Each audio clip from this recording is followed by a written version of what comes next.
All right, now we have a range of things that are like trowels that can be used for also cleaning around artifacts. Pokey things and scrapey things is the technical term. But what I have is a sharpened bamboo chopstick. And the reason bamboo is good to use, like people would often use bamboo tines from rakes because it's flexible, but it still can take some resistance. So it's not going to really do a number on the artifacts that you're trying to be careful with. And pokey just means that you can just be that much more precise in where you're scraping soil around. Yes, painters' knives can be very useful for moving soil and out of very difficult locations. And you never know when it's going to be handy to have something like this. This might not be a palette knife. This might be a frosting knife. I don't know, but there you are. And this one, the dreaded grapefruit knife. Now, the reason this can be handy is that if you're cleaning around something, there might be roots that you need to cut very small to keep them tidy so we can record everything and have our best view of it. Now, I'd noticed one of my friends on the site had one of these, and I was very envious. And so I went out and bought one because it was very handy at the time, the kind of material we were working with. And I was very excited, and I pulled it out, and I said, see, I have a grapefruit knife now too. I wanted to be like you. And they said, that's not being like me, that's escalation. And so yes, things can get very silly when you're out in the middle of nowhere, talking about the escalation of archaeological tools. Extremely, extremely nerdy. That sound there,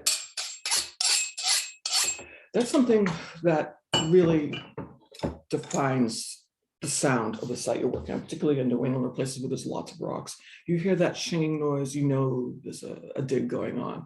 And it might be shovels where you're actually removing a lot of what might be a layer of 20th century fill or something, or it might be with shovels when you are schnitting, which means to scrape, and you're taking it off almost as if you're using the shovel like a big trowel. Very carefully, just to move quickly, but still maintain some control.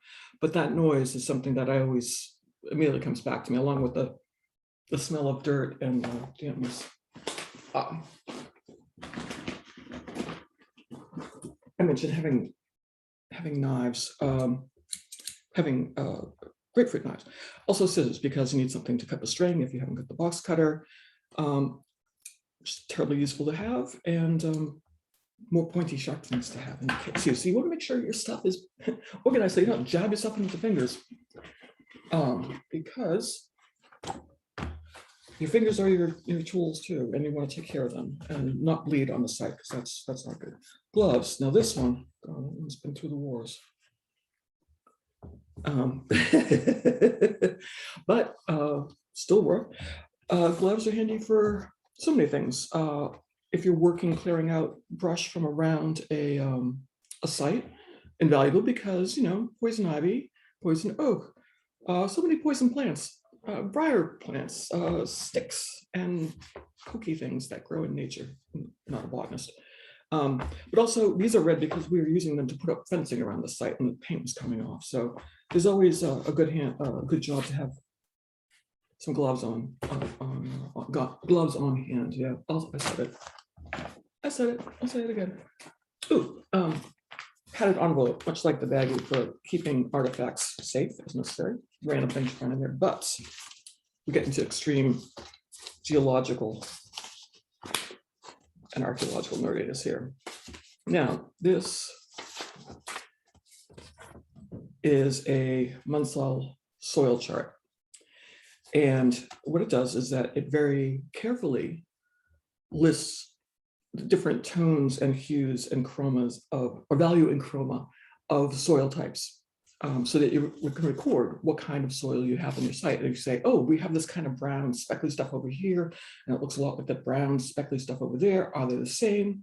That's a good way to help try to keep it as organized as possible. It's tricky because people see colors different ways. So you always want to pick one person to do the reading if possible. But then there's always groups of people tromping around the site to look at other people's work, because that way you can make comparisons and say, hey, oh, we have some of the same kind of pottery over here and the soil looks the same. Maybe that's part of the same living surface. And these are very expensive.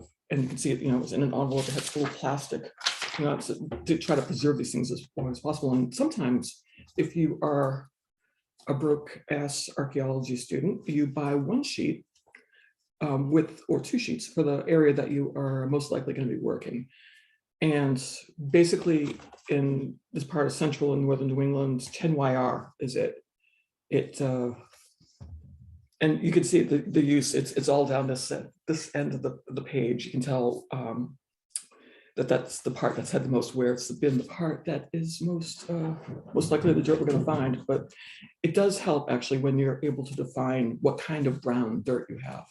But it's not only the color. That noise was the cats, by the way. They're kind of losing their minds because they don't know what I'm doing, and they want me to pay attention to them. But they're going to have to learn to live with that disappointment. In addition to color, you can talk about the soil in terms of what's included in it, the inclusions. Is it very fine? Like it's almost like a clay that you can roll up into a little ball. Does it have sand in it? Like you rub your fingers together and you feel the grit in there, like an emery board. Are there bits of gravel, like maybe washed out of a riverbed or something? And you work your way up. There's a scale in that for geology 2, the Wentworth scale, I think it is. For talking about the inclusions, is it cobble sized? Is it gravel sized? Is it pebble sized? And it's all divided into very careful measurements in order to describe that.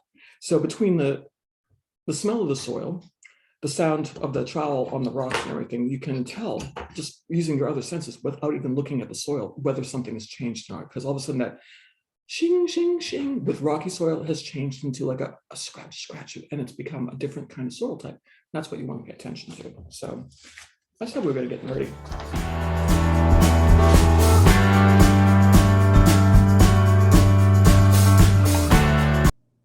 Hi, this is Dana Cameron. Thanks for watching to the end of the video. If you'd like to see more content like this, don't forget to hit subscribe and to click on the bell icon so you get notifications. If you'd like to support me as a writer and creator, there are links to my books with information about them below. You can order them from your favorite bookstore or your favorite ebook retailer. Thanks again.